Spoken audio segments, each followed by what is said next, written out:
พังเข้ามาทำมาเป็นบ่เพิ่นบอกว่าผู้มีใจผ่องใสไอ้คำว่าใจผ่องใสเป็นไงใจผ่องใสนี่ฮะใจผ่องใสเป็นไงใจผ่องใสพระอรหันต์นี่ชื่อว่าใจผ่องใสบ่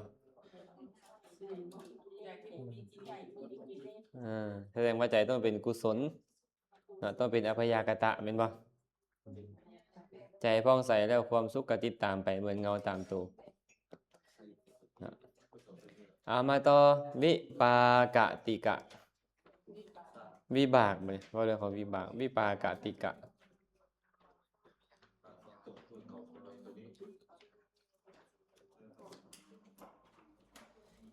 เอาฟังกันมึงดู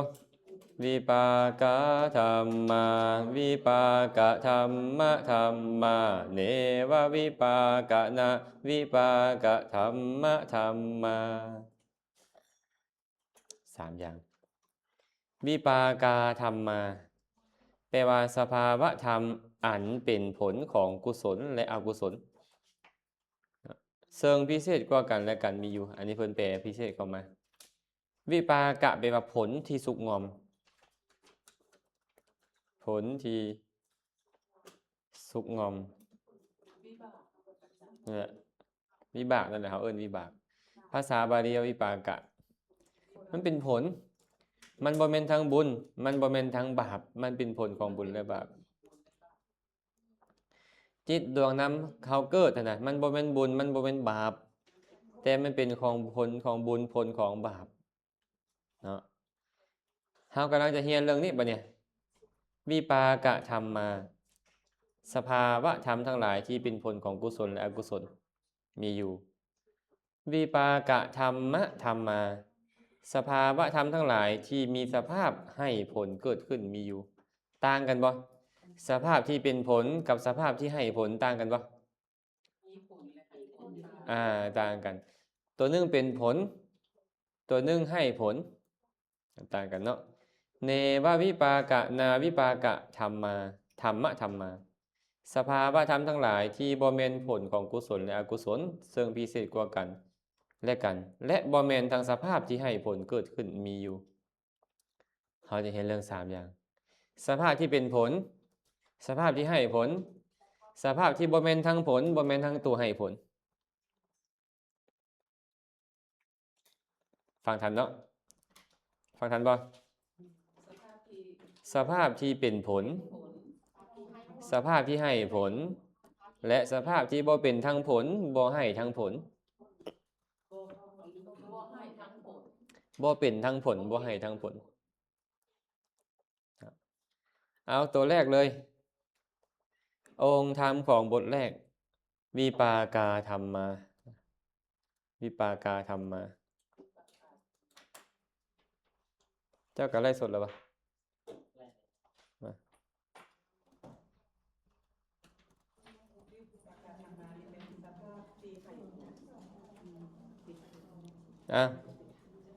วิบากเนี่ยมีเท่าไหร่วิบากเนี่ย36เจตสิก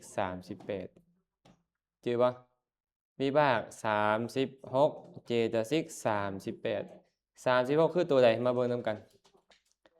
สังเกตไอ้ตัวเขียวตัวสีเขียวๆเด้อนะอาเหตุกะวิบาก15มหาวิบาก8มหัคคตวิบาก9โลกุตระวิบาก4 15 8 9 4เป็นเท่าใด36เนี่ยเรียกว่าวิปากาธรรมมาธรรมอันเป็นผลมันเป็นผลของหยังผลของบุญและผลของบาปเป็นผลของบาปไป7อย่างเป็นผลของบาป7อย่างเนาะ36ลบ7เหลือเท่าไหร่29แสดงว่า29อย่างเป็นผลของบุญเป็นผลของบุญเนาะเป็นโลกิยะไป32โลกุตระ4จื่อได้เพราะว่าเฮาฮู้ว่าอันใดเป็นโลกิยะโลกุตระและเฮาจะไปส่งเคราะห์ลงในสัจจะได้เนาะ คันเฮาบ่ฮู้ว่าอันใดเป็นโลกิยะโลกุตระเฮาส่งเคราะห์ลงในสัจจะบ่ได้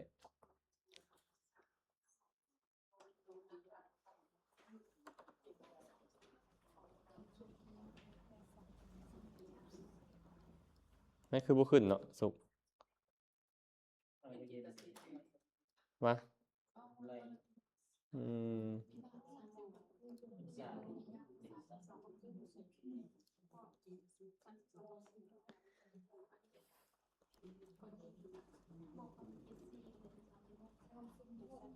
ทันบ่ฟังทันบ่นี่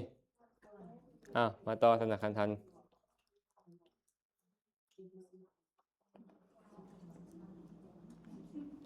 เจตสิก38เพิ่นบ่เจตสิก38ก็คืออัญญสามานาเจตสิก13โสภณเจตสิก25เนาะแสดงว่าที่อกุศลเจตสิกไป38ธรรมเหล่านี้เมื่อจำแนกโดยขันธ์อายตนะธาตุและสัจจะแล้วจะได้ขันธ์สี่อายตนะ2ธาตุ4สัจจะ1ทันปะขันธ์สี่อายตนะ2สัจจะธาตุ4สัจจะ1 4 2 4 1ฮะธาตุ8เนี่ยเลย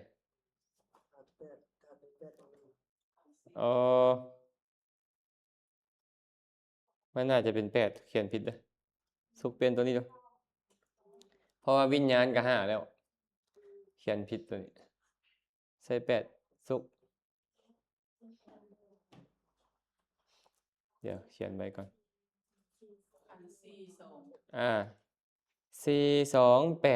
4281เพราะว่าเฉพาะวิญญาณธาตุ5ก็เป็นวิญญาณ8เป็นธาตุ8ไปแล้วขออภัยต้องเป็น8เขียนตกได้ขันธ์4มาเบิ่งขันธ์4คือหยังแน่เวทนาเจตสิกเป็นเวทนาขันธ์สัญญาเจตสิกเป็นสัญญาขันธ์เจตสิกที่เหลือเป็นสังขารขันธ์ส่วนวิบากจิตทั้ง36เป็นวิญญาณขันธ์ได้ขันธ์4อย่าลืมว่านามต้องได้ขันธ์4เสมอเนาะนามต้องได้ขันธ์4เสมอง่ายปะ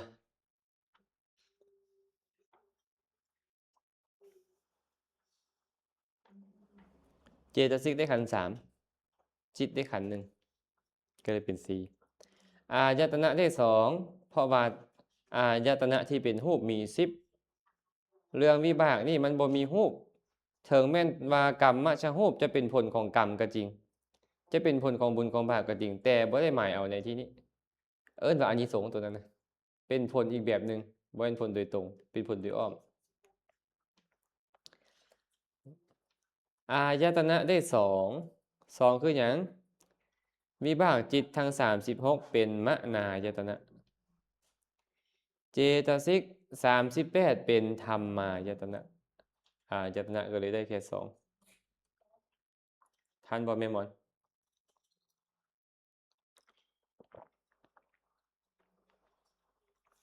อย่าลืมได้เฮากำลังเรียนธรรมชาติเด้เห็นอภิธรรมเด้เฮาบ่ได้เรียนเรื่องบุคคลเห็นบ่เฮาก็เลยเว้าต้องเรื่องสัจจะเรื่องธาตุเรื่องขันธ์เรื่องอายตนะแม่นบ่ธาตุได้8เป็น8ได้แนวใดในบรรดาจิตทั้งหมดนั้นกุศลวิบากอกุศลวิบากที่เป็นอเหตุกะได้ธาตุ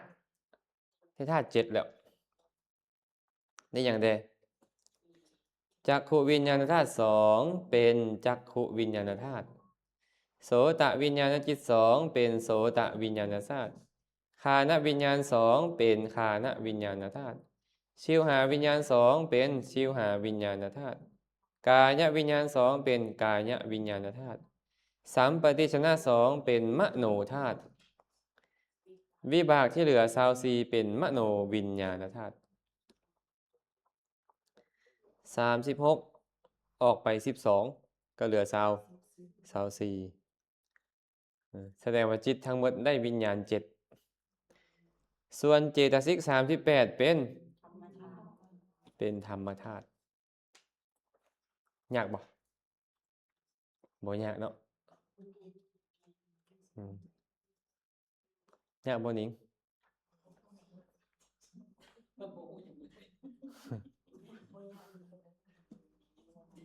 จักเว้าเรื่องหยังเลยบ่เจ้าฮู้จักอายตนะบ่เฮาเรียนมาแล้วเนาะอายตนะเนาะมาต่อไปนี่สัจจะบัดนี้แม่หมอนสัจจะเพิ่นบอกว่าได้สัจจะเดียวสัจจะเดียวหยังล่ะโลกิยะจิต32เจตสิก35เว้นหยังเว้นวิรตินะเป็นทุกขสัจจะเพราะในโลกิยะวิบากนะอย่างหลายก็มีเจตสิก35เนาะเป็นทุกขสัจจะส่วนผลจิต37หมายถึงเจตสิก36และผลจิต1รวมเป็น37กลายเป็นสัจจะวิมุตติเป็นสัจจะวิมุตติพ้นจากความเป็นทุกข์เหตุเกิดทุกข์เหตุดับทุกข์และทางดับทุกข์เป็นอย่างคือเว้นวิรติบ่เกิดขึ้นกับจิตที่เป็นวิบากอย่าลืมได้วิรติเกิดขึ้นกับกุศลเท่านั้นและเป็นกุศลที่เป็นกามกับโลกุตระขั้นเป็นกุศลที่เป็นกามเกิดขึ้นเทอละโตกุศลที่เป็นมรรคเป็นโลกุตระเกิดขึ้นพร้อมกัน3ตัวสัมมาวาจาสัมมากัมมันตะสัมมาอาชีวะนั่นฟังทันปะเดี๋ยวนางฟังทันอยู่ปะทันโอ้ดีหลาย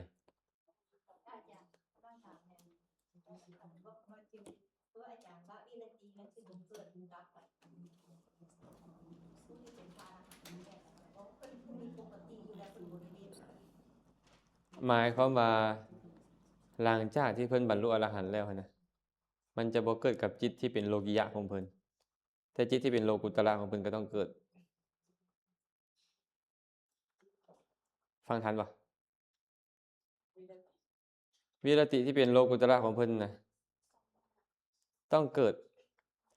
เพราะอรหัตตมรรคอรหัตผลต้องมีวิรติแน่นอนฟังทันปะเอาสิไว้แต่ว่าโดยปกติเพิ่นไปนี่มาหั่นเพิ่นบ่มีจิตที่จะฆ่าไผแล้วบ่มีจิตที่จะลักขโมยซ่อโกงจะประพฤติผิดบ่ดีทางกายทางวาจาอีหยังแล้วมันก็เลยบ่จำเป็นต้องมีวิรติขึ้นมางดเว้นบ่มีเว้นตัวนี้นะแต่ว่าในผลจิตของเพิ่นนั้นมีเพราะตอนนั้นต้องวิรติต้องครบ3เพื่อเป็นกำลังให้ฮู้แจ้งนิพพานตอนเพิ่นเข้าอรหัตตผลสมาบัตินะแต่เวลาเพิ่นอยู่ปกตินี่มันก็บ่มีแต่ตอนเข้าอรหัตตผลสมาบัติต้องมีวิรติแต่มันบ่ส่งเข้าเป็นสัจจะเพราะบ่แม่นทางทุกข์บ่แม่นทางเหตุเกิดทุกข์บ่แม่นทางเหตุดับทุกข์และบ่แม่นทางไปสู่ความดับทุกข์พร้อมบ่แม่นทางหมดเลยแม่หมอนทันเนาะ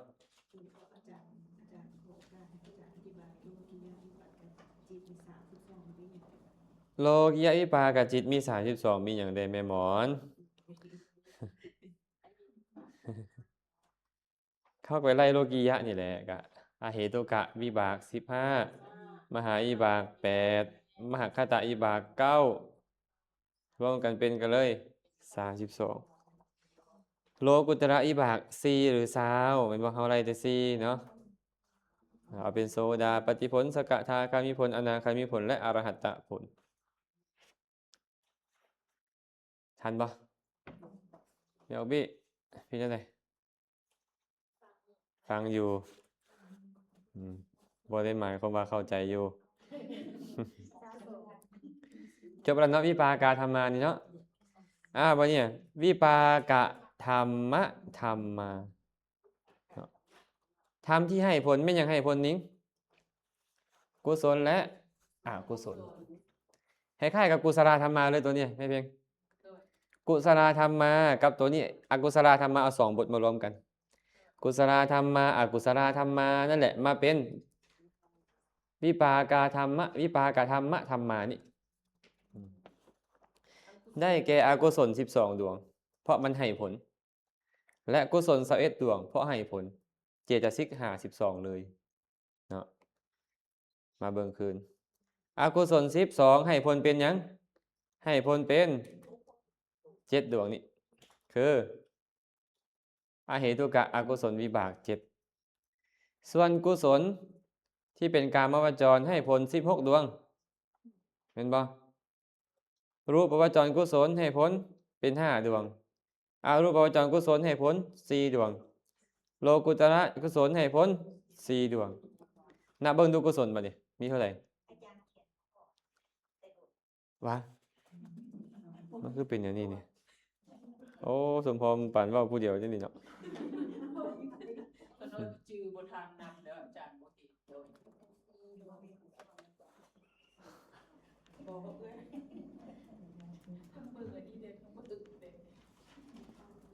ทั้งแข็งจริงเลย มันเป็นอันนี้ตัวเนี้ยหรือเป็นอันหยังเป็นให้ผู้บาสุขว้า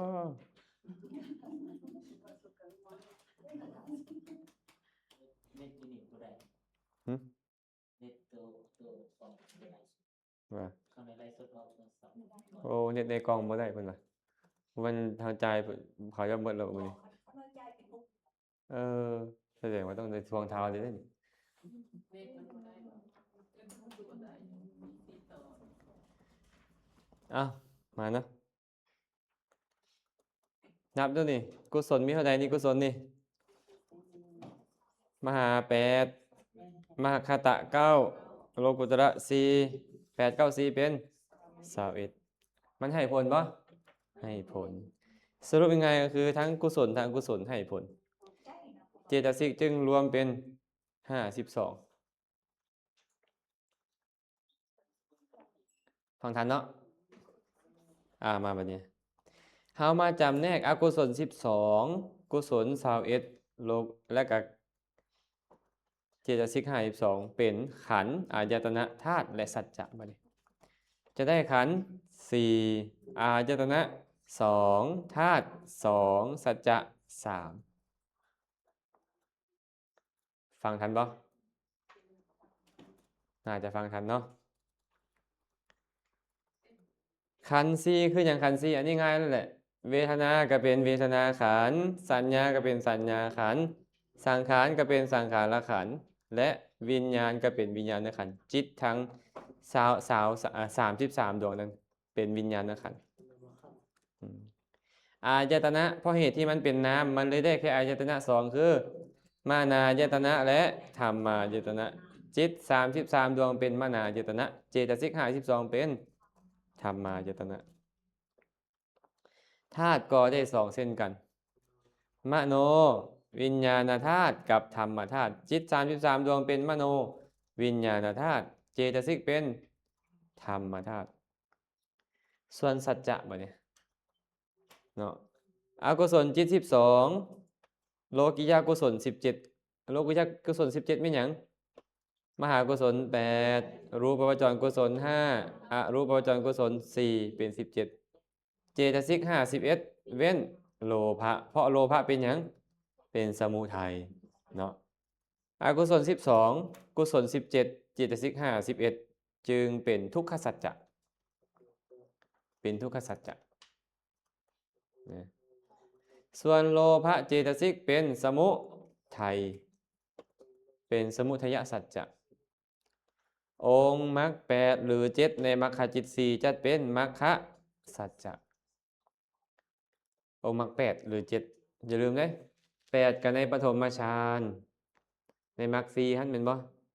7กันในทุติยฌานเป็นต้นเหลือ7เพราะละสังกัปปะไปจัดเป็นมรรคสัจจะมรรคจิตตุบาท29จัดเป็นสัจจะวิมุตติ29คือหยังทั้งหมด36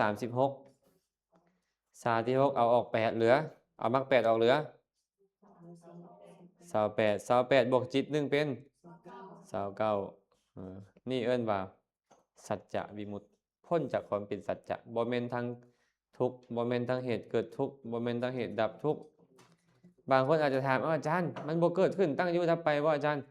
แม่นเกิดขึ้นตั้งอยู่ดับไปแต่มันบ่สงเคราะห์เป็นทุกขสัจจะเพราะทุกขสัจจะต้องเป็น นามหรือรูปที่ถูกตัณหาทิฏฐิยึดเอิ้นว่าอุปาทานขันธ์รูปูปาทานขันโทเวทนูปาทานขันโทสัญญูปาทานขันโทสังขารูปาทานขันโทและวิญญาณูปาทานขันโทอุปาทานขันธ์พุ่นจะค่อยเป็นทุกข์ฟังทันบ่นอุปาทานขันธ์จะค่อยเป็นทุกข์ขันธ์บ่แม่นทุกข์ทั้งหมดบ่เรื่องของทุกขสัจจะเด้อืมแม่หมอนตกลงจิตเดิมแท้คืออย่างแม่หมอนจิตเดิมแท้บ่แม่นนิพพานบ่จิตเดิมแท้เอ้าก็บอกว่าจิตมันสิเป็นนิพพานเท่าใดมันก็คนละอันเลยเด้น่ะ จิตเดิมแท้เป็นนิพพานหมดผู้ละคนว่าโอ้ยซ้ำนี่ก็ยังคิดกันบ่ออกนี่นะจิตเดิมแท้ก็มีแต่นี่แหละบ่เกินนี้แต่ว่าเพิ่นมุ่งหมายถึงภวังค์ตอนที่ใจเฮาลงภวังค์คือเฮารับสนิทน่ะคิดฆ่าไผบ่คิดลักขโมยของไผบ่คิดประพฤติผิดในกามบ่คิดจะตัวบ่บ่มีเลยเนาะบ่มีเลย เป็นกุศลแต่จักหน่อยบ่ก็บ่เป็นครับรับสนิทนั่นแหละเอิ้นว่าจิตเดิมเพราะจิตดวงแรกของภพแม่นจริงอย่างจิตดวงแรกของภพปฏิสนธิจิตแม่นบ่ดวงใดเฮ็ดหน้าที่ปฏิสนธิดวงนั้นก็เฮ็ดหน้าที่ภวังค์และจุตินั่นแหละเอิ้นว่าจิตเดิมจิตเดิมของภพมันบ่แม่นจิตเดิมดวงแรกมันบ่มีดวงแรกนะพระพุทธเจ้าจึงบอกว่าบ่ปรากฏพระพุทธเจ้าบอกบ่ปรากฏญาพรบวชเมื่อวานนี้บอกว่าต้องตัวนี้ ญาพรนี่ก็โพดเป็นญาพรนี่ก็ได้เก่งก่อนพระพุทธเจ้าพระพุทธเจ้ามีสัพพัญญุตญาณบอกว่าบ่มีดวงแรกบ่ปรากฏแต่หลวงพ่อบอกว่าตัวนี้ หลวงพ่อหยังไงนะไม่ออกแนงหลวงพ่อหยังหลวงพี่บ่มีชื่อ บ่มีชื่อมีแต่ฉายาบ่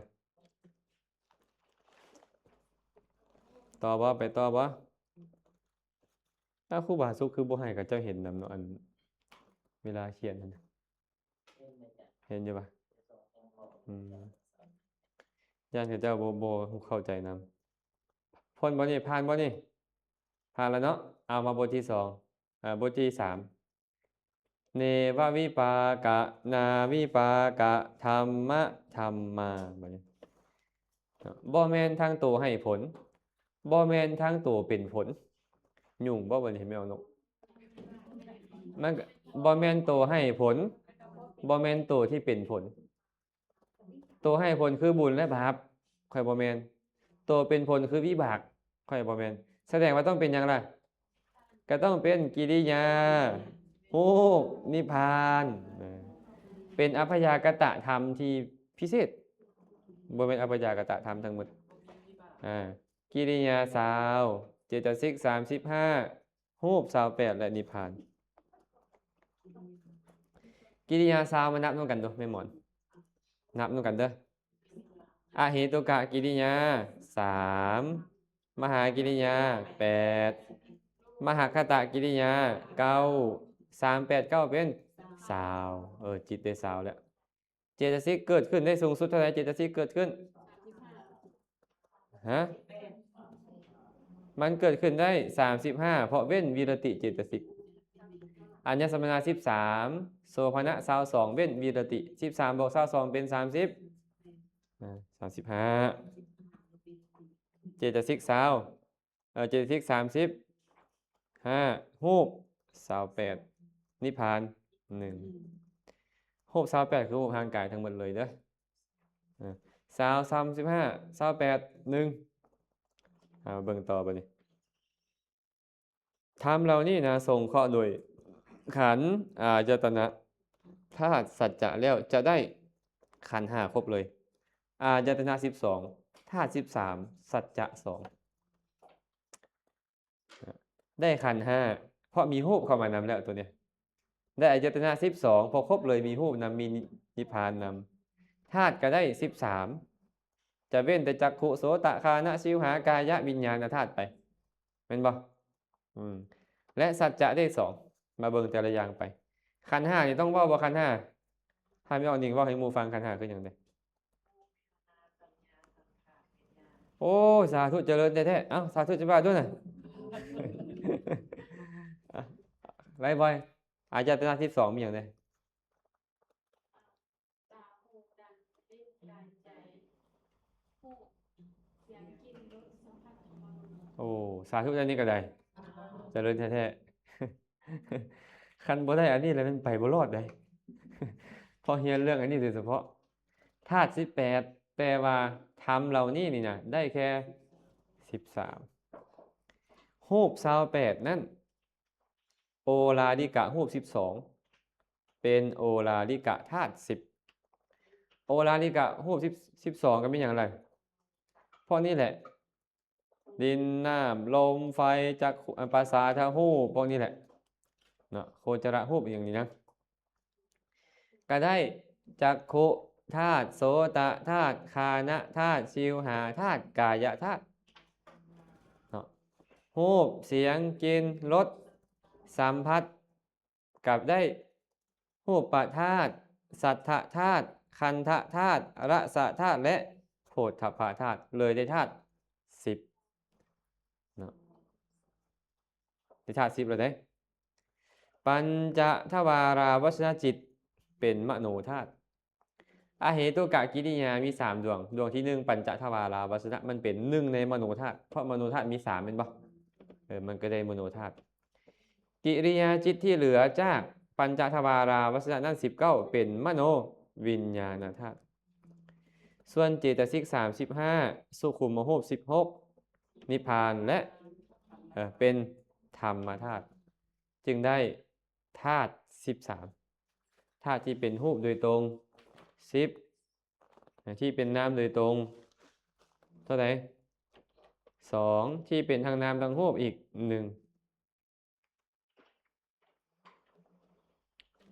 แม่แปมทันปะ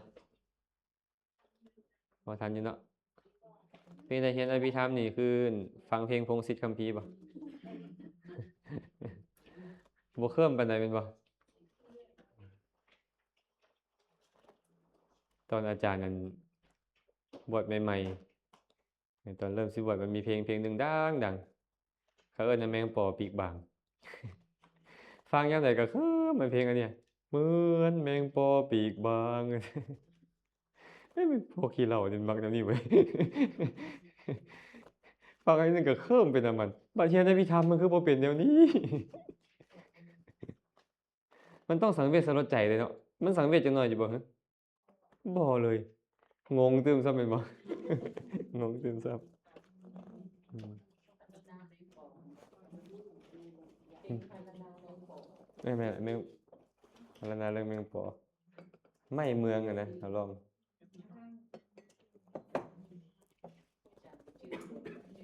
ชื่อหลายอยู่เลยอันเรื่องบ่เป็นตาเทศนี่มันชื่อดีจังวะ ขึ้นเพลงใดขึ้นมาแล้วไม่อยากแปลได้มันลด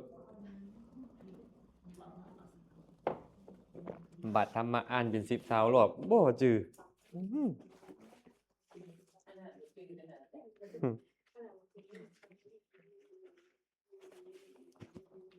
ผ่านเนาะมาสัจจะเนาะบัดนี้เนาะ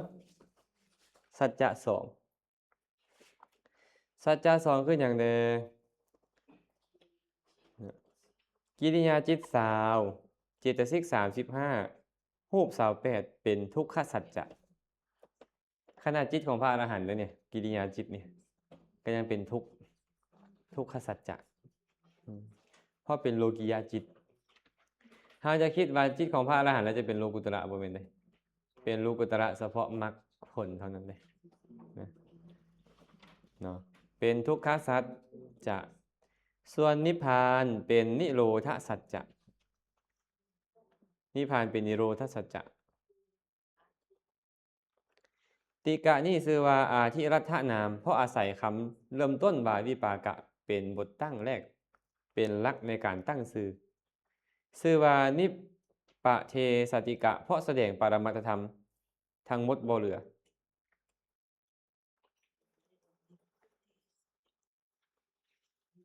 ทรงเข้าสัจจะหมดเลยอันสิ่งที่มีอยู่เนี่ยบ่มีสัจจะวิมุตติบ่มีสัจจะวิมุตติ จือเนาะแสดงว่าธรรมทั้งหมดนั่นน่ะเว้นนิพพานมันเป็นทุกขสัจจะตัวนิพพานเป็นนิโรธสัจจะเป็นนิโรธนะเอาสวดเบิ่งดูวิปากาธัมมาวิปากะธัมมะธัมมาเนวะวิปากะนาวิปากะธัมมะธัมมา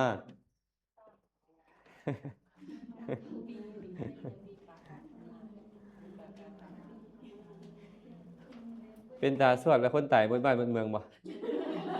ฮะ บ่คือจังซี่เนาะว่าบ่คือสวดแล้วสิตาย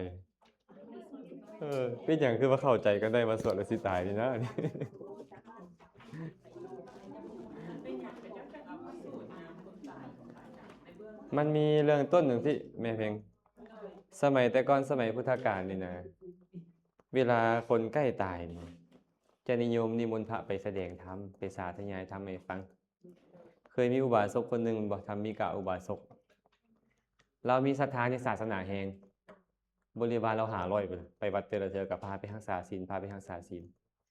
ทีนี้ตอนใกล้ตายก็เลยบอกลูกสาวกับลูกสาวลูกชายลูกเขยลูกไผ่เพื่อนนั่นแหละ พอต้องการให้พระมาสาธยายธรรมให้พอฟัง เป็นมนต์พระให้ได้จาก8 องค์หรือ16 องค์ก็ได้ ลูกก็ไปนิมนต์พระมาพระก็มาถามอุบาสกเป็นยังไงโอ้ยคือสิบ่ไหวเลยเด้ออาจารย์เจ้าอยากฟังธรรมข้อใดอยากฟังสติปัฏฐานสูตรเพิ่นก็เอกายโนอายังภิกขเวมัคโคก็ว่าไปเนี่ยเพิ่นก็สวดไปนะสาธยายมหาสติปัฏฐานปรากฏว่าพวกเทวดาโอ้ยเทวดามันก็อยากได้คนดีไม่เพียงเลยคนดีนี่ผู้ใดก็อยากได้ ก็ลงมาแต่สวรรค์ทั้ง6 สั้นเลย ลงมาแล้วขี่ราชรถอ้อมอยู่ อุบาสกมาพี่เด้อข่อยมาแต่จาตูมมาพี่เด้อข่อยมาแต่ดาวดึงส์มาพี่ข่อยมาแต่ยามาข่อยมาแต่ดุสิตข่อยมาแต่นิมมารดีว่าซั่นข่อยมาแต่ปารานิมไปอยู่น้ำข่อยเพราะเขาพากันไปปฏิบัติธรรมอยู่พุ่นพวกเทวดาดีๆก็มีเลยแต่ว่าเราเคารพธรรมเพราะอันนี้เราเคารพธรรมเราก็เลยบอกว่าหยุดก่อนพวกเจ้าบ่ต้องเฝ้าเว้าหยุดก่อนอย่าเว้า มาแล้วก็เห็นเนี่ยเนาะ เราเห็นแต่คนอื่นบ่เห็นนะ ก็เห็นด้วยเพราะว่าเป็นสี คนอื่นบ่เห็น ที่นี่พระเพิ่นก็เหลียวบ่เห็นไผเอ้าก็บอกเฮานี่ตัวหยุดก็เลยเซาแล้วก็ย่างหนีเลย เพิ่นก็ฟางรวมกับเทวดาอยู่มื้อนึงมื่นตาขึ้นมาเอ้าพระไปไสแล้วลูกก็เมื่อคือว่าพ่อว่าซั่นลูกก็ให้อยู่เจ้าให้เฮ็ดหยังล่ะก็ให้แหล้วคนลูกบ่เคยเห็นพ่อเป็นแบบนี้จักเทื่อพ่อละมักฟังธรรมเอาแท้เอาว่าบัดสุดท้ายแล้วว่าไล่ให้พระมือว่าซั่นเป็นหยังความตายมันเป็นเฮงปานนี้พุ่นบ่นี่น่ะมันเฮ็ดให้สัตว์ทั้งหลายนี่ย้านเฮงปานนี้พุ่นบ่จนว่าบ่นจนว่าเพ้อบ่แม่นเพิ่นน่ะพอบอกพวกเทวดาให้หยุดพอบ่ได้บอกพระให้หยุดอยู่ไสเทวดานะพ่ออย่าเว้าไปหลายเพิ่นว่าพวงมาลัยที่มาขอขมาพ่อมีบ่มีแสดงว่าพวงมาลัยมาขอขมาพ่อแม่มีมาตั้งแต่สมัยพุทธกาลแล้วก็เลยเอาดอกไม้พวงมาลัยนั้นมาแล้วก็บอกว่าสวรรค์ชั้นใดลูกเอ้ยที่น่าเบิ่งน่าชมกว่าหมู่ชั้นดุสิตพอ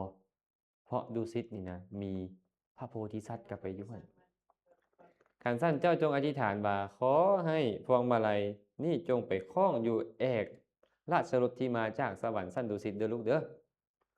ลูกก็ตั้งใจอธิษฐานว่าขอดอกไม้นี้ต้องไปคล้องอยู่ราชรถที่มาจากสวรรค์ชั้นดุสิตโยนขึ้นไปอากาศพอโยนขึ้นไปอากาศพวงมาลัยมันก็ไปคล้องอยู่ราชรถแต่บ่เห็นราชรถพวงมาลัยมันก็ลอยอยู่กลางอากาศลูกนี่ก็เกิดความอัศจรรย์ใจพอก่อนตายพ่อก็เลยสั่งว่าลูกเอ้ยคันพวกเจ้าฮักแพงพออยากไปอยู่กับพ่อให้พวกเจ้าเฮ็ดเหมือนเดิมเด้อพ่อพาเฮ็ดมานี่นะนิมนต์พระเข้าเฮือนอยู่เนืองๆให้สลากกับพัดเป็นประจำไว้นี่เฮ็ดเด้อแล้วเฮ็ดบุญตัวใดก็ปรารถนาไปหาพ่อเด้อเว้าแล้วบ่โดนก็ตายก็เลยกลายเป็นประเพณีมาว่าเวลาคนจะตายแล้วเอาพระไปสวดโดนเข้าบัดเนี่ยตายแล้วก็สวดบัดเนี่ยตายแล้วก็สวดให้พวกคนฟังนี่แหละฟังคนยังนี่แหละฟังกลายเป็นประเพณีมาโดนเข้าล่ะไปคิดเรื่องของการไปโพธิ์แม่พระพุทธเจ้าบัดนี้พระพุทธเจ้าไปโพธิ์แม่นี่โทษด้วยอภิธรรมเอาละ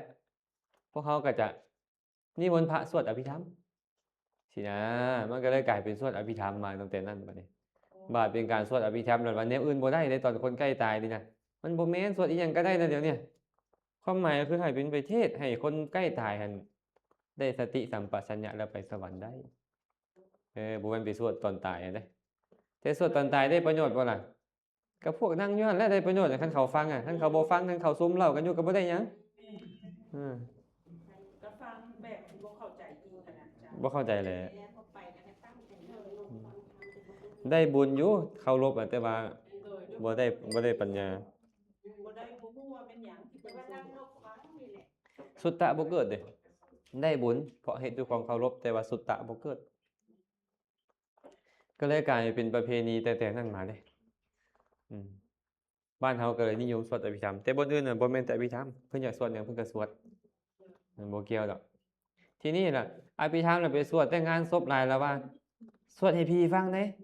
สวดให้คนตายฟังได้บัดนี้ไอ้พวกที่บ่เข้าใจอีหยังบ่ฮู้5ฮู้10นี่บัดเนี้ย โดย ก็เลยห้ามเลยบัดนี้อย่าเอามาสวดอยู่บนเฮือนคนธรรมดาจนกว่าสิมีคนล้มคนตายเพิ่นว่า ผู้หนึ่งเว้าผู้สองต่อผู้สามตามบัดนี้สุดท้ายกลายเป็นประเพณีนั้นมาบ่ผิดหยัง แล้วยอดบุกยอด ส ห ม ยัง มติ เด้ ว่า จ้ะ เขาพูดแล้วเขาอยากนิมนต์พระมาเขาพูดทำอะไรสวดให้คนเข้าใจ เอ้ยแห่งดี เพราะว่า บ่จำเป็นต้องสวดอภิธรรมแห่งดี เจ้าภาพ แม่นเจ้าภาพอยากให้สวดหยังก็สวดโลด สวดให้ได้ให้คนเข้าใจ อ่า ต้องมีที่เป็นสวด อาจารย์สวดมงคลสูตรแล้วอธิบายพวกเขาหน่อยฟังได้เพิ่นก็สวดแล้วก็มาอธิบายให้ฟังสินะว่าง่ายคือเทศน์อะนะคันสวดแล้วบางเทื่อก็ฟังก็บ่เข้าใจต้องเทศน์อะนะนั่นแหละจุดประสงค์ไอ้ยอดมุกนี่ก็เป็นหนึ่งในอภิธรรมนี่แม่เพ็ง ยอดบุกกับแม่มันบ่ครับจ้ะ อ้าวก็เหตุปัจจโยอารมณปัจจโยอันเฮาเรียนมานี่เด้สุดโลดสุดให้จื้อเด้อและปริเฉด8เพิ่นจะได้เรียนได้สูตรมันไปซ่อมไว้ก่อนเด้อ เอาไปซ่อมไว้ก่อน เพิ่นเฮ็ดเสียงนี่คือว่า เพิ่นก็อยากให้มีคนนิยมเพิ่นก็เฮ็ดแบบนั้นอืม แม่อันน้อยละมีหยังพิเศษเพิ่นจะ ต้องมีขายที่ยอดมุกก็ได้เนาะ แม่ ต้องหลายหลักหลายล้านอยู่เด้ในยอดมุกก็ได้ ญาติธรรมทางอเมริกาถามมา อาจารย์ อธิบายเรื่องขายยอดมุกให้ก็หน่อยเด้พุ่นแม่นหยังอันยอดมุกนี่ล่ะพุ่นความจริงก็คือมหาปัฏฐาน สมันตปัฏฐานมหาปัฏฐานนี่ปัจจัยดีเทศนี่แหละเหตุปัจจโยติเหตุสัมปยุตตกานังธัมมานังพวกนี้นะอารามณปัจจโยอธิปติปัจจโยอนันตระปัจจโยพวกนี้แหละสวดได้ละตีพวกเห็นจบปริเฉด8มาแล้วฮะพวกนุ่งคันสวดได้อยู่บ่หรือสวดอยู่ สวดอยู่แต่ว่าสวดบ่คันได้ อืม ฮะ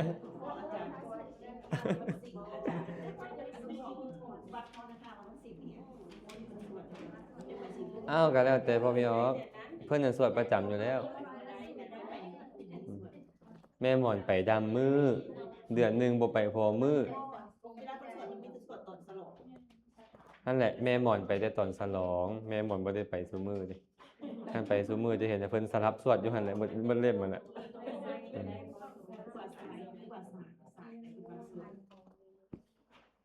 ผ่านบ่นี่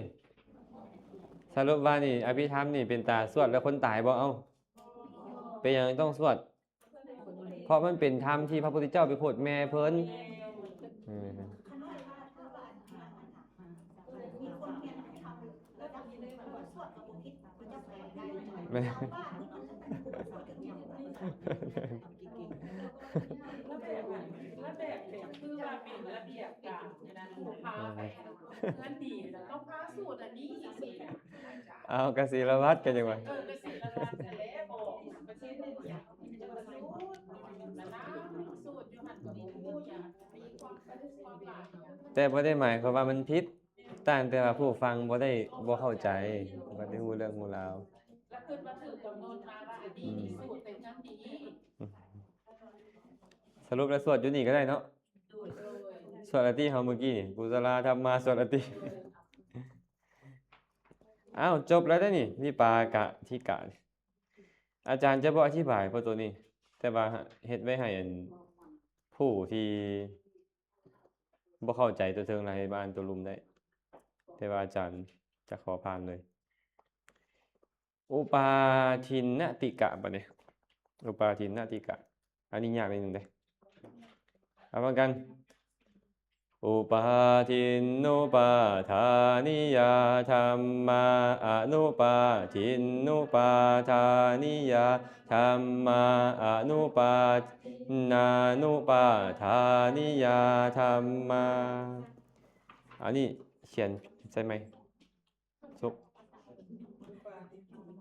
เขียนอนุปาทินนานุปาทาเปลี่ยนสระตัวนี้เป็นสระอา อาจารย์น่าจอหา ข้างอีกแล้ววะ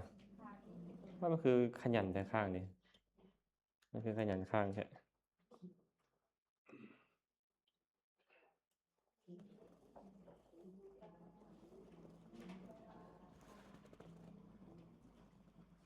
เห็นนะอุปาทินนุปาทานิยาธรรมมาแปลว่าสภาวะธรรมทั้งหลาย ที่ตัณหาและทิฏฐิเข้าไปเฮ็ดให้เป็นอารมณ์ยึดไว้บ่ได้โดยความเป็นผลและความเป็นอารมณ์ของอุปาทานมีอยู่หมายเข้ามาทำที่บ่ถูกตัณหาและทิฏฐิยึดตัณหาและทิฏฐิยึดบ่ได้เป็นว่าอุปาทินนุปาทาเข้าไปเข้าไปยึดตัวนี้นะอุปาทินนุปาทานิยาธรรมมานี่นะสภาวะธรรมที่ตัณหาและทิฏฐิยึดโดยความเป็นผลและความเป็นอารมณ์อนุปาทินนุปาทานิยาธรรมมาสภาวะธรรมที่ตัณหาและทิฏฐิเข้าไปยึดโดยอาการเฮ็ดให้เป็นอารมณ์บ่ได้ยึดไว้โดยความเป็นผลและเป็นอารมณ์ของอุปาทาน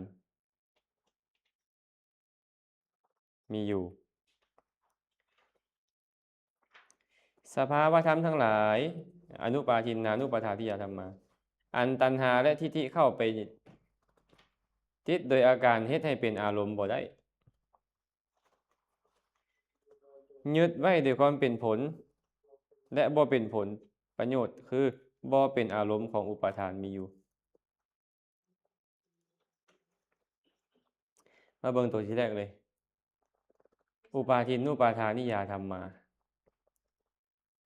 โลกิยะวิบาก32เจตสิก35กรรมมาสหูปชาวธรรมเหล่านี้เนาะเมื่อจำแนกจะได้ขันธ์ธาตุอายตนะได้ขันธ์5อายตนะ11ธาตุ17และสัจจะ1โลกิยะวิบากจิต32เจตสิก35กรรมมาสหูปเพิ่นกำลังเว้าถึงหยังนี่หยังเพิ่นบอกว่าตัณหาและทิฏฐิเนี่ยเข้าไปติดโดยอาการเฮ็ดให้เป็นอารมณ์มันเป็นยึดได้โดยความเป็นผลและเป็นอารมณ์ของอุปาทานมันเป็นผลพร้อมเป็นอารมณ์ของอุปาทานพร้อมเข้าใจปะถามว่าตัณหาเนี่ยยึดความโลภได้ปะยึดความโกรธได้ปะยึดได้แต่ว่ามันบ่เป็นผลมันเป็นเหตุตัวนั้นน่ะอันนี้เรากำลังว่าถึงผลนะผลที่ถึกยึดก็เป็นต้องเป็นโลกิยะผลแล้วโลกิยะผลเท่าไหร่ล่ะ32นับได้แต่32คือเก่าเลยคือเก่าเป็นอย่างนี้มหาอเหตุกะวิบาก15มหาวิบาก8มหคตวิบาก9 15 8 9เป็น32จิต32นี่มีเจตสิกเกิดรวม35และเทิงแม่นว่าบ่แม่นจิตเกิดเอาผลได้อย่างเช่นกรรมมาสหูปกรรมมาสหูป18หรือ20นี่นะเป็นผลของกรรมเป็นผลของกรรมแต่บ่เอิ้นมันว่าวิบากเพราะว่าวิบากนี่เว้าถึงนามธรรมเท่านั้นถามว่าจักขุประสาทของพวกเฮานี่นะจักขุประสาทเนี่ยมันเป็นผลของบุญหรือบาปจังเห็นดีป่ะนี่เป็นผลของบุญเนาะเป็นผลของบุญ เห็นแต่แนวดีๆเป็นบ่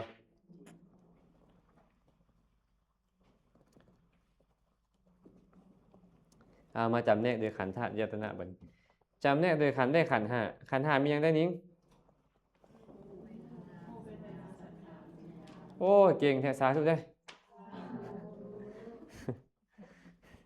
อายตนะ11เว้นหยัง 12เว้นออก ฮะเว้นหยังมาเบิ่งในรูปสาวอย่างนั้นจักขุประสาทเป็นจักขายตนะกายประสาทเป็นกายายตนะเนาะรูปารมณ์เป็นรูปายตนะคันธารมณ์เป็นคันธายตนะรสารมณ์เป็นรสายตนะโพธพารมณ์เป็นโพธพายตนะมันบ่มีหยังอ่ะนะบ่มีเสียงบ่มีเสียงเพราะเสียงมันบ่แม่นกัมมัชฌูปมันเป็นจิตตชฌูปและอุตุชฌูปแม่นบ่เฮาบ่คันได้เรียนเรื่องรูปเดี๋ยวนี้เฮาก็เลยยังงงๆอยู่เห็นบ่นี่เห็นเสียงบ่อันมีสีแดงเหลืองส้มเขียวนี่เอิ้นว่าเกิดจากกรรมจิตอุตุอาหารอันสีแดงล้วนๆนี่เอิ้นว่าเกิดจากกรรมอย่างเดียว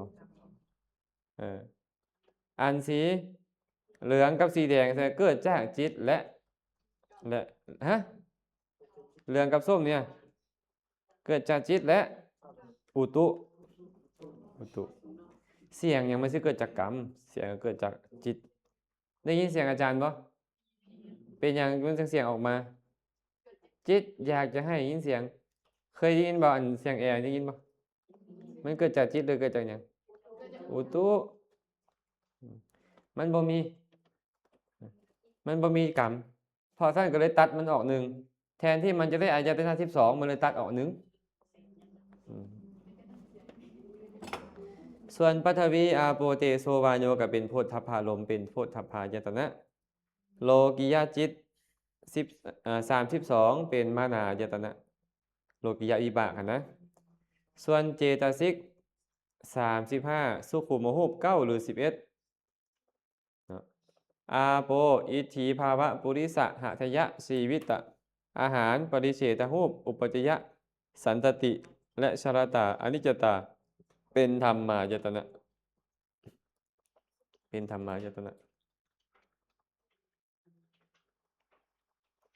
จบแล้ว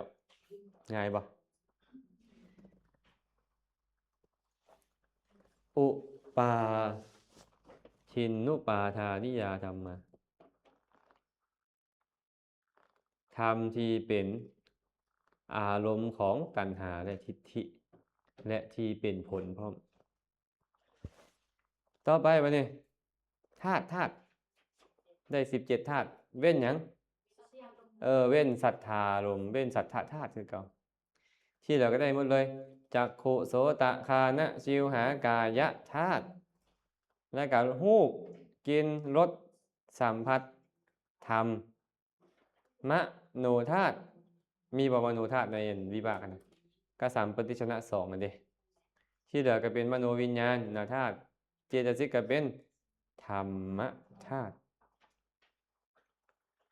ไม่เอาแก้วเป็นอะไร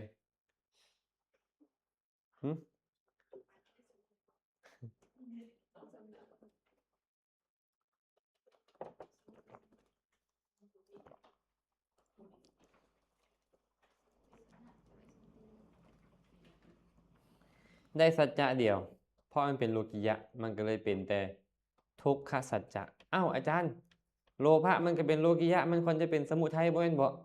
แม่นแต่ตัวนี้เขาบ่ได้ว่าฮอดโลภะเขาว่าแต่ผลหมายถึงวิบากมันก็เลยบ่มีตัว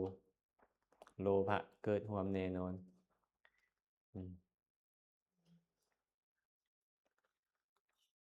ไม่ออกนางทันบ่ทุกข์บ่ทุกข์หรือสุขตอนเนี้ยทุกข์เนาะ ทุกข์โดยเฉพาะเรือใจนี่บ่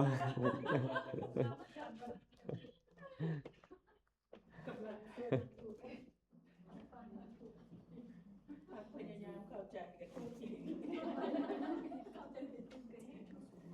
มาต่ออีกป่ะเนี่ยองค์ ค์ธรรมของบทที่สองอนุปาทินนุปาทานิยาธรรมมาเนาะธรรมที่เป็นบ่เป็นผลธรรมที่บ่เป็นผล แต่ถึกยึดได้อกุศล12โลกิยากุศล17เพราะมันบ่เป็นผลนี่มันเป็นเหตุแม่นบ่กิริยานี่เป็นผลบ่บ่เป็นผลคือกันเนาะกิริยา20เจตสิก52จิตตสมุป17โอตุสมุป15อาหารสมุป14มีกรรมสมุปบ่บ่มีเพราะว่ากรรมสมุปมันต้องเป็นผลเนาะเห็นบ่สภาวะธรรมทั้งหลายที่ตัณหาและทิฏฐินี่นะบ่ได้ยึดโดยความเป็นผล แต่เป็นอารมณ์ของอุปทานได้ มันบ่ได้ยึดโดยความเป็นผล แต่มันเป็นอารมณ์ของอุปทานเข้าใจปะมันบ่เป็นผล แต่มันเป็นอารมณ์ของอุปทาน มันก็เลยได้แบบนี้ธรรมเหล่านี้เมื่อจำแนกโดยขันธ์ธาตุอายตนะสัจจะแล้วก็จะได้ขันธ์ห้าอายตนะ7ธาตุ8และสัจจะ2ติชะฮูปหมายถึงรูปที่เกิดจากจิตจากอุตุจากอาหารในติชะฮูปนี่เป็นรูปขันธ์เจตสิก52เวทนาก็เป็นเวทนาขันธ์สัญญาก็เป็นสัญญาขันธ์เจตสิกที่เหลือเป็นสังขารขันธ์อกุศลจิต12โลกิยากุศลจิต17หมายถึงมหากุศล8มหาคากุศล9กิริยาจิต20เป็นวิญญาณขันธ์ฟังทันปะ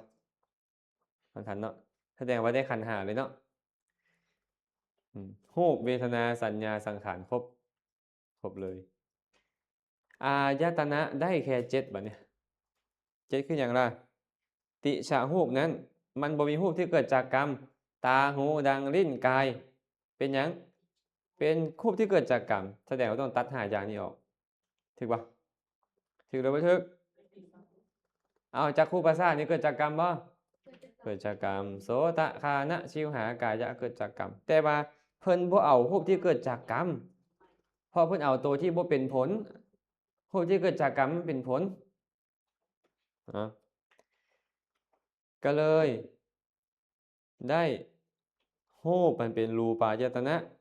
เสียงก็เป็นสัทธายตนะกินเป็นรสายตนะรสขออภัยกินเป็นคันธายตนะรสเป็นรสายตนะโผฏฐัพพารมณ์เป็นโผฏฐัพพายตนะอกุศลจิต12โลกิยะกุศล17กิริยา20เป็นมนายตนะส่วนเจตสิก12สุขุมรูป10หรือ12ได้แก่อาโปอาหารปริเฉทกายวิญญัตวจีวิญญัตละหุตามุทุตากรรมัญญตาอุปจยสันตติหรือชรตาอนิจจตาเนี่ยเป็นธรรมายตนะ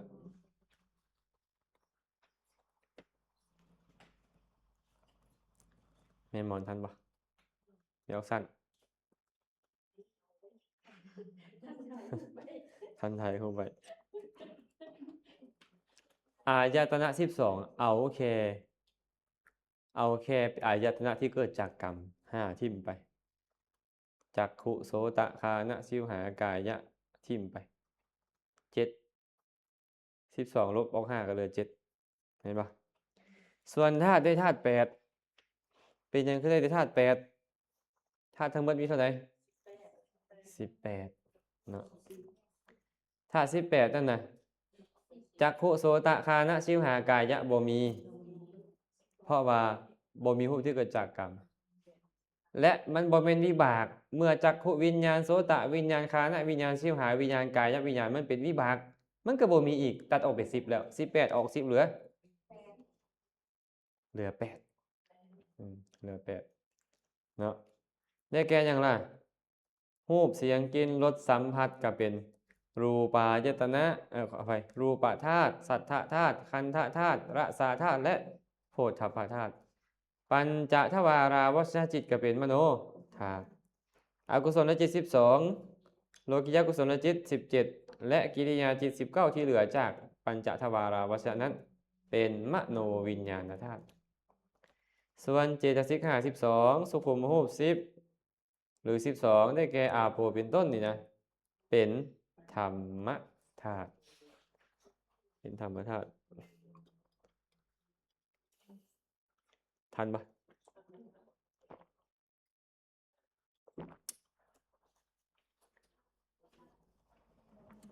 มีผู้ใดฟังบ่เข้าใจเลยปะ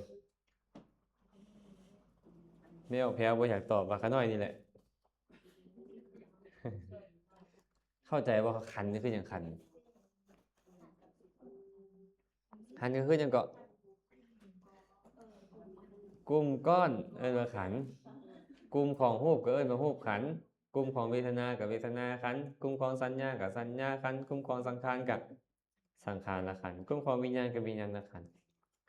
อายตนะเด้กับที่ตั้งหรือว่าช่องทางเนาะช่องทางของวิญญาณนั่นเนาะของวิธีคิดติชะรูปที่เกิดจากสมมุติฐาน3เพิ่นเว้าในส่วนเบื้องต้นเลยเด้เพิ่นบอกว่าจิตตชะรูป1อุตุชะรูป2อาหารชะรูป3ติก็แปลว่า3รูปที่เกิดจากจิตได้จากอุตุได้จากอาหารได้เอิ้นว่าติชะรูปที่เกิดจากสมมุติฐาน3เอาทรงข้อสัจจะมาดิทรงข้อสัจจะได้สัจจะ2อย่างอกุศลจิต12กุศลจิต17กิริยาจิต20เจตสิก51เว้นโลภะและติชะรูปที่เกิดจากจิตอุตุอาหารนั้นเป็นทุกขสัจจะส่วนโลภะเจตสิกเป็นสมุทัยได้สมุทัยกับทุกข์ได้ทุกข์กับสมุทัย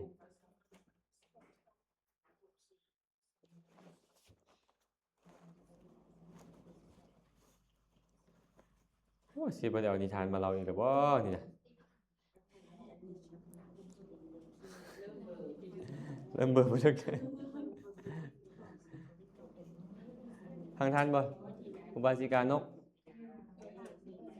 ทันเนาะทันเนาะฮะอะไรก็ยังเหลือหน่อยเดียวนึงน่าอาจารย์แกนบอกว่าเหลือหน่อยเดียวอาจารย์เอาให้มันจบเพิ่นว่า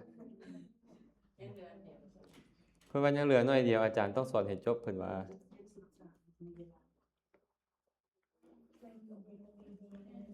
องค์ธรรมของบทที่3บ่เนี่ย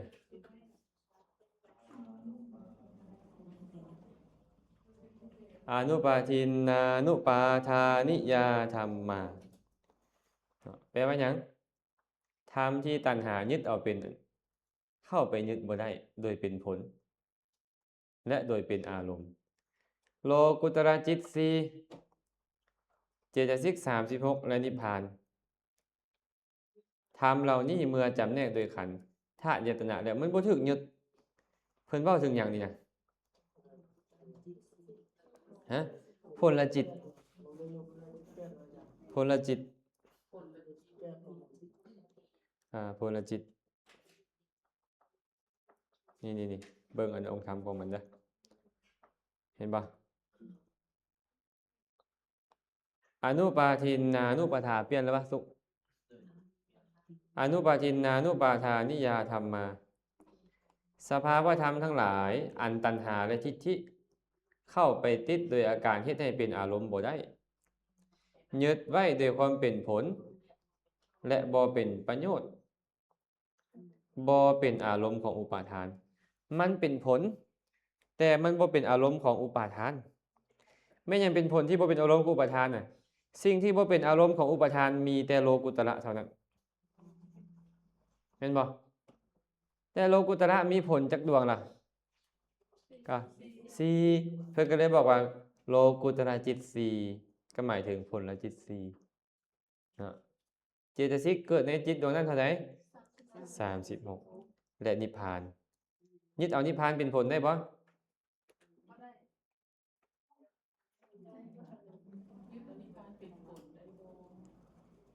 บ่ได้แม่นบ่ยึดบ่ได้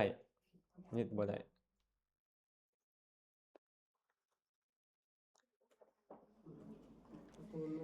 มันไม่ได้เปรียบอาจารย์โลกุตระจิตมันไม่ได้เปรียบ อันใด โลกุตระจิตมันไม่ได้เปรียบ แปลหยังล่ะ มันไม่ได้มันไม่ได้ยึดมันคือว่ามันได้เปรียบตรงนี้ คันเว้าเรื่องผล ตัวเรื่องคน คันเว้าเรื่องผลแล้วแม่นได้แต่4คันเว้าเรื่องผลเห็นไหมคันเว้าเรื่องโลกุตระเลยแล้วแม่น แปด ได้8คันได้8สัจจะก็จะเป็น2เนาะเอาเป็นโลกุตระจิต8เลยก็ได้เขียนใช่ไหมทุก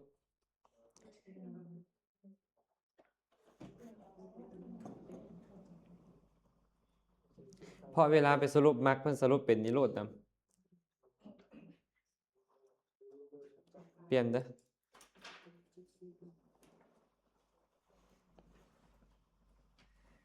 เพราะว่าบ่มันจะบ่เข้ากับตัวนี้เนาะคันเป็นผลต้องเป็นผลจิต อันนี้รวมถึงมรรคนำผลจิตมี4เป็นบ่มรรคจิต4ถามว่ามรรคนี่กิเลสไปยึดได้บ่บ่ได้ก็หมายถึงทำ9ประการกันแล้วกันเนาะโดยขันธ์และได้ขันธ์4นามขันธ์4คือ นิพพานเป็นขันธวิมุตติเด้อนามขันธ์4คือหยังได้เวทนา สัญญา สังขารและวิญญาณ เวทนาเจตสิกก็เป็นเวทนาขันธ์สัญญาเจตสิกกะสัญญาขันธ์เจตสิก36ที่เหลือ34ที่เหลือก็เป็นสังขารขันธ์ส่วนจิต8ก็เป็นหยังจิต8เป็นวิญญาณขันธ์สงเคราะห์อายตนะบัดนี้ได้2คือจิตทั้ง8ดวงเป็นมนายตนะธรรมทั้งเจตสิกทั้ง36เป็นธรรมายตนะสงเคราะห์โดยธาตุก็ได้2คือกันคือมโนวิญญาณธาตุจิต8ดวงเป็นมโนวิญญาณธาตุเจตสิก36เป็นธรรมธาตุสงเคราะห์โดยสัจจะบ่เนี่ยนิพพานเป็นนิโรธสัจจะองค์มรรค8ในปฐมฌานหรือ7ในทุติยฌานเป็นต้นเป็นมรรคสัจจะมรรคจิตตุบาทที่เหลือ29 36ลบ8เหลือ28บวกจิต1เป็น29และพลจิต37ได้แก่เจตสิก36บวกจิต1เป็น37กลายเป็นสัจจะวิมุตติบ่แม่นทางทุกข์บ่แม่นเหตุเกิดทุกข์บ่แม่นความดับทุกข์และบ่แม่นทางไปสู่ความดับทุกข์ติกะนี่ชื่อว่าอาธิรัตนามติกะชื่อว่านิปปะเทสติกะอันนี้แสดง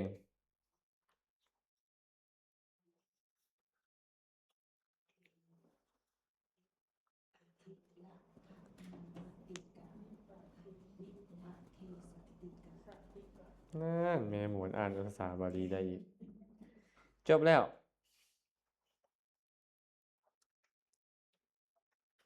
ผ่านปะผ่านเนาะเพื่อผ่านไงผ่านได้เป็นแท้หึฟังเสียงผ่านก็เป็นตาอันนั้นแท้อันนั้นว่า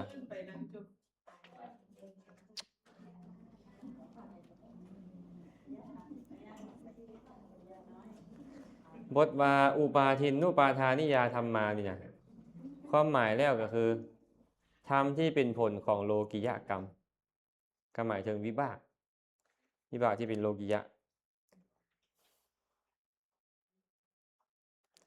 ส่วนบทที่2อนุปาทินนุปาทานิยาธรรมมาความหมายก็แปลว่าธรรมที่บ่แม่นผลของโลกิยกรรมมันบ่เป็นผลของโลกิยกรรม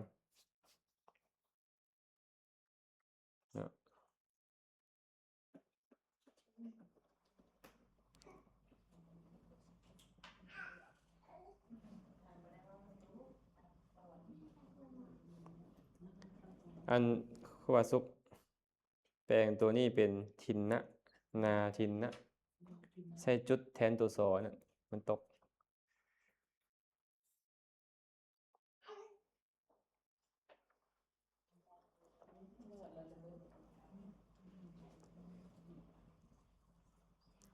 ส่วนบทสุดท้ายว่าอนุปาทินนุปาทานิยาธรรมมานี่นะเพิ่นบอกว่าบ่เป็นประโยชน์ของอุปาทานคือบ่เป็นอารมณ์ของอุปาทานได้แก่โลกุตระจิต4เจตสิก36ความจริงแล้วคนเป็น8เด้อ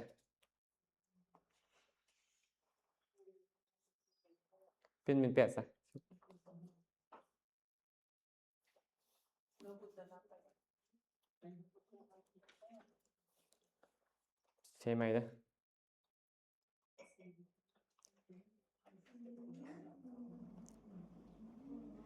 ธรรมที่เป็นอนุปาทินนะ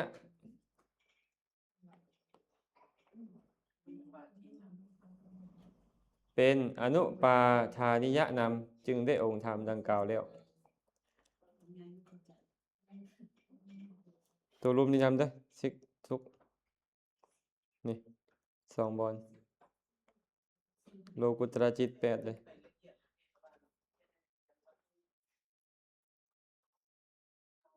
เห็นบ่มี2 ตัวอ้าวไม่ยังขนาด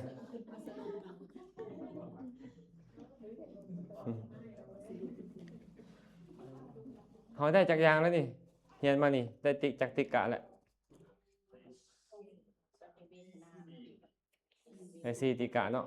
ฟ้าวบ่ฟ้าวให้จบบ่ ต้องกลับไปเรียนคืนใหม่ก่อนไปเรียนใหม่ขออาจารย์ให้ตรงนี้เลยสิเป็นเดี๋ยวไปแก้ตื่มจังหน่อยก็เราจะสิให้ครูบาส่งลงในกลุ่ม ต้องไปเบิ่งคืน อ้าวก่อนจบมื้อนี้เฮามาสวดกุศลาจังหน่อยหนึงเปิดหนังสือไปเด้อธรรมสังคณีมาติกากุศลธัมมาอกุศลธัมมาอัพยากตาธัมมาสุขายเวทนายะปยุตตาธัมมาทุกขายเวทนายะสัมปยุตตาธัมอาทุกขามสุขายเวทนายะสัมปยุตตาธัมมาวิปากาธัมมาธัมมาเนววิปากะนาวิปากะธัมมาอุปาทินนุปาทานิยังอนุปาทินนุปาทานิยาธัมมาอนุปาทินนานุปาทานิยาธัมสังกิเลสสังกิเลสิกาธัมมาอสังกิเลสสังกิเลสิกาอสังกิเลสสังกิเลสิกาธัมมาสวิตังกะสวิจาราธัมมามาตตาธัมมาอวิตังกาวิจาราธัมมาปิติสหคตาธัมมาสุขสหคตาอุเปกขาสหคตาธัมมาทัสสะเนนะปะหาตาภาธัมมาภาวนายะปะหาตาปะธัมมาเนวทัสสะเนนะภาวนายะปะหาตาภาธัมมาทัสสะเนนะปะหาตาภาเหตุกาธัมมาภาวนาภาเหตุกาธัมมาเนวทัสสะเนนะนะภาวนายะ ปะหาตาปะเหตุกาธัมมาอาจายคามิโนธัมมาอปัจจยคามิโนธัมมาเนวาจายคามิโนนาปัจจยคามิโนเสกขาธัมมาอาเสกขาธัมมาเนวะเสกขานาเสกขาธัมมาปริตตังมหังคาตาธัมมาอัปปมานาธัมมาปริตารัมมานาธัมมามหังคาตารัมมานาธัมมาอัปปมานารัมมานาหินาธัมมามัชฌิมาธัมมาปานิตาธัมมิชาตานิยตาธัมมาสัมมัตตนิยตาธัมอานิยตาธัมมามาคารัมมนาธัมมามาคาหิตุกาธัมมามาคาทิปัตติโนอุปันนาธัมมาอนุปันนาธัมมาอุปาทิโนธัมมาอติตังอนาคตาธัมมาปัจจุปันนาธัมมาอติตารัมมนาธัมมาอนาคตารัมมนาปัจจุปันนารัมมนาธัมมาอาชาตาธัมมาปะหิทาธัมมาอาชาตาปะหิทาธัมมาอาชาตารัมมนาปะหิทารัมมนาธัมมาอาชาตาปะหิทารัมมนาธัมมาสานิทานสนาสัพปฏิฆาธัมมาอานิทานสนาสัพปฏิฆาธัมมา